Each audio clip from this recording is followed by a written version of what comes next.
Elbow examination. Elbow joint is a hinge type of a joint. It is a compound joint formed of ulnohumeral and radiohumeral joints. Prerequisites for elbow examination. It is a dictum to examine both the elbows simultaneously in the same position. Patient should be either standing or sitting on a stool.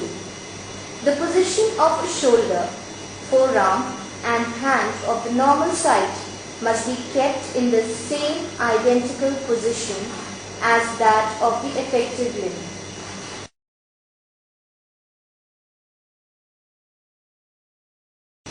From the back, the triceps bulge and the tendon olecranon process, callosity and any other swelling on the point of elbow, para-olecranon depression, acromius triangle, upper end of the ulna, back of the medial and lateral condylar tips showing depression on the surface. From sides, we have to look for the bulge of the brachioradialis and the long extensors of the wrist or any other abnormality. From the inner side, the medial epicondylar prominence, supracondylar depression and the bulge of the common flexors. Any abnormality like swelling, sinuses, scars on any aspect should be clearly noted. Palpation. Second step of examination is palpation, which again is divided into two: superficial palpation and deep palpation. In superficial palpation, you have to look for skin condition,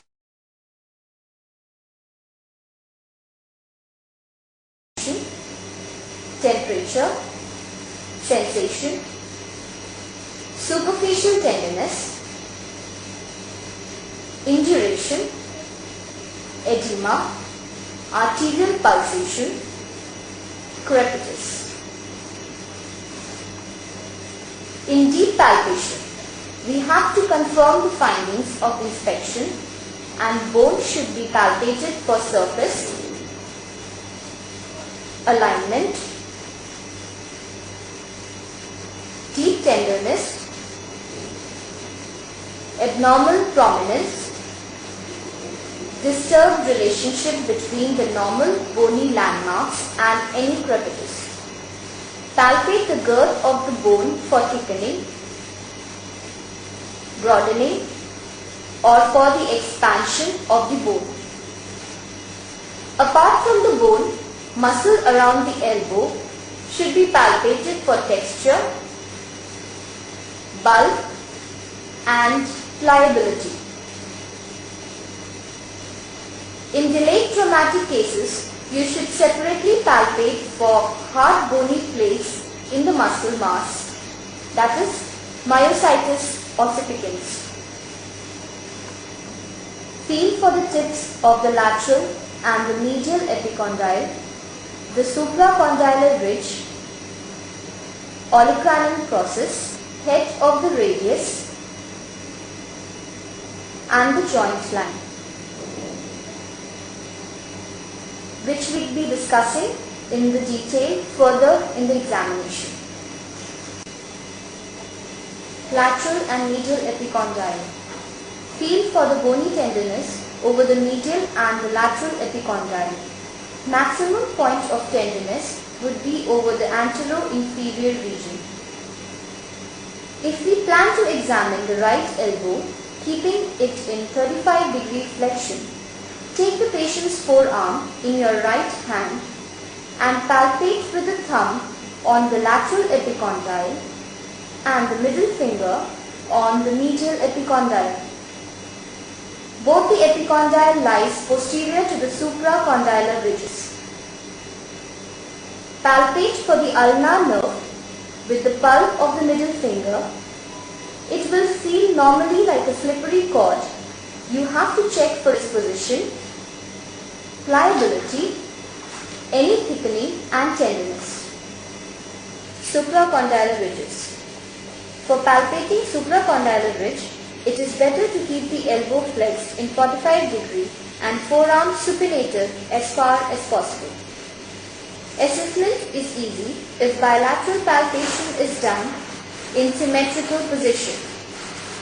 Feel for the epicondylar tips, which are easily palpable, and proceed proximally along the shaft of the humerus in the midplane of the arm. You will feel the sharp bony supracondylar ridges. Look for any abnormality like tenderness, irregularity and thickening. 3-point relationship. The 3-point bony prominences are the 2 epicondyle and the tip of the olecranon. Normally flex the elbow at 90 degree and examine from the posterior aspect. These 3 bony joint points form an isosceles triangle. The intercondylar line forms the base of the triangle. Comparison has to be done with the opposite limb in the similar posture. Normally when the elbow is extended, all the 3 points form a straight line. If the 3 lines are altered, it would be due to fracture of either epicondyle, fracture olecranon and excision arthroplasty of elbow. Fluid in the elbow joint. To examine the mild to moderate swelling in the elbow joint is not easy. Keep the elbow in a semi-flexed position as the joint capacity is maximum. Palpate the Anconius triangle for a boggy feel. That would be the synovium, and if not a boggy feel, then it is fluid in the joint. If a huge swelling, then it will be a tense swelling over the anterior aspect of the elbow joint, which would be the cubital fossa. If you feel 2 saculations on the either side of the triceps on the posterior aspect with fluctuation test positive, it would be triceps bursitis. Palpate for the supratrochlear lymph nodes on the medial side of the elbow, and also palpate the axillary group of lymph nodes as the elbow region is drained in this group.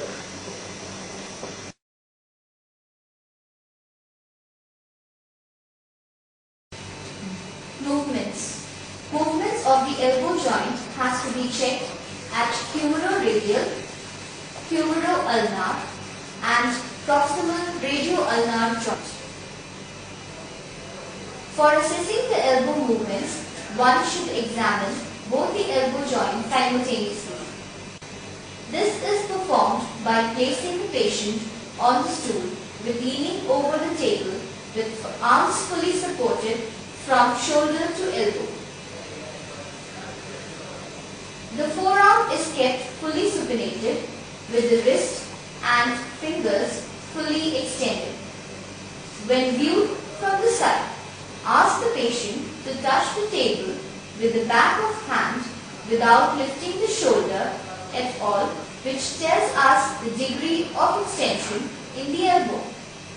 Ask the patient to approximate the front of the forearm to the front of the arm, which will give us an idea about the flexion at the elbow joint.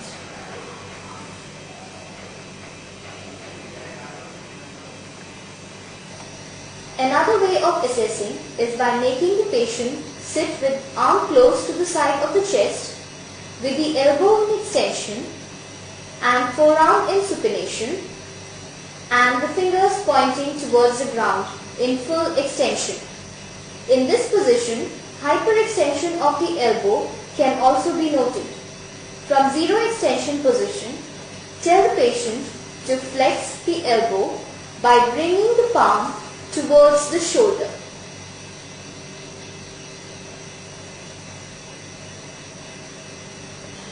Rotational movements. For checking the rotational movements, make the patient sit on the stool with arms by the side of the chest with elbow in 90-degree flexion, forearm in mid-throw with wrist in extension and fingers fully open or with a pen in hand. This is the zero position. So, this is the method to check for supination and pronation at the forearm.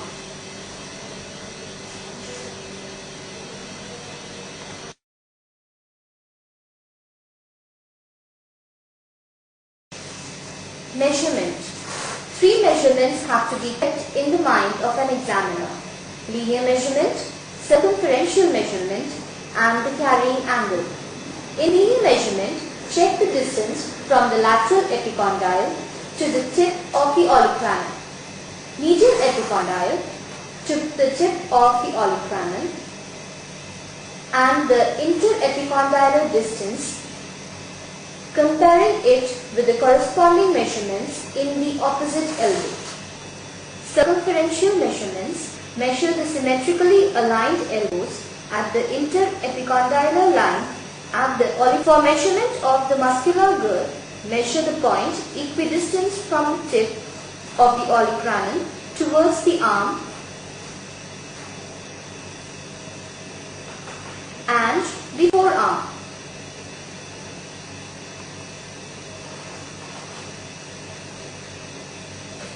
Measuring the carrying angle helps the examiner to find out valgus and varus deformities at the elbow joint. So for checking the carrying angle, one has to draw a line joining the midpoint of the interepicondylar line and to the interstyloid line at the wrist forms the mid-axis of the forearm. In a similar manner, the mid-axis of an arm is measured by a line drawn between the intercondylar line and the transverse line extending outwards from the anterior axillary fold towards the outermost bulge of the arm. These two mid-axes of arm and forearm intersect each other at the elbow joint to form the carrying angle of the elbow, which is normally 10 degree to 15 degree of valgus. Women have more carrying angle than men. If this angle is more at the affected side, it is called cubitus valgus deformity. If the carrying angle is less, it is called as cubitus varus deformity.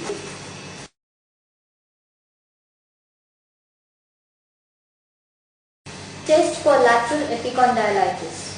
Lateral epicondylitis is an overuse syndrome because of repetitive injury over the wrist extensor region. Wringing test. Ask the patient to wring a towel. Pain will be felt at the lateral epicondyle. Chair test. Ask the patient to grasp the chair firmly and pressing onto the arm of the chair. Pain is experienced on the lateral epicondyle over the affected side. Cosen's test. Make a firm fist. Maintaining the position, keep the forearm in supination. Try to passively flex the wrist. Pain is experienced over the affected region. Jug test. Ask the patient to lift the jug full of water from its mouth. Pain is felt over the affected side. Mills maneuver. Keep the elbow firmly straight and wrist flexed. Pronation of the forearm initiates pain. Rolling pin test or Dalen test. Trying to roll the dough for preparing round bread with firmly holding the rolling pin initiates pain at the lateral epicondyle or at the proximal part of the wrist extensors. Test for medial epicondylitis. This condition is also due to overuse or due to repetitive tension overloading the flexor pronator muscle at or near its origin. Resisted pronation and flexion of the wrist increases the stress on the medial epicondyle. Test for cubital tunnel syndrome. Prolonged flexion attitude at the elbow for more than 5 minutes precipitates ulnar nerve compression symptoms. Tunnel becomes tight.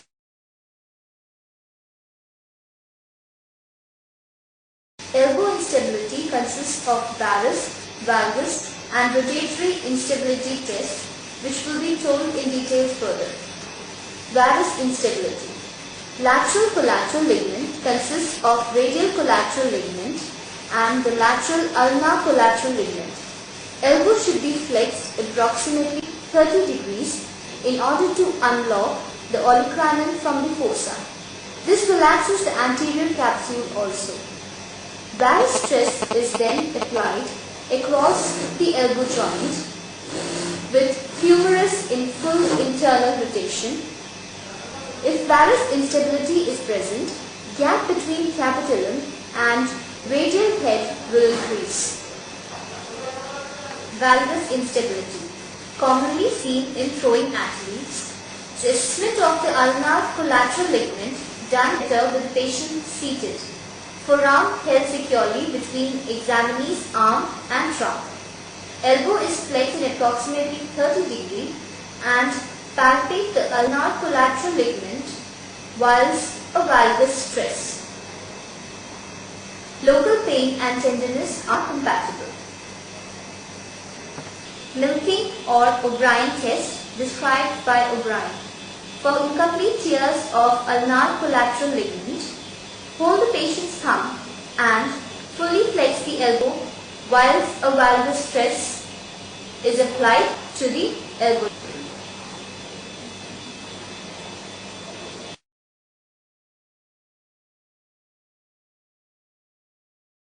Posterolateral rotatory instability results from insufficiency of lateral collateral ligaments. The most sensitive test for lateral collateral ligament insufficiency is lateral pivot shift test. Supine with the shoulder and elbow flexed to 90 degrees. Forearm is fully supinated. The examiner holds the patient's wrist and forearm and slowly extends the elbow while applying a valgus and axial compression force. This leads to rise of symptoms which gives rise to apprehension. Subluxation of radius and ulna from the humerus causes a prominence of the posterolaterally over the radial head and a dimple is seen between the radial head and the capitulum. Third, impingement test. Hyperextension of the elbow causes pain. Apprehension test. Rising from the chair using the arms to push them into the standing position may produce symptoms of instability.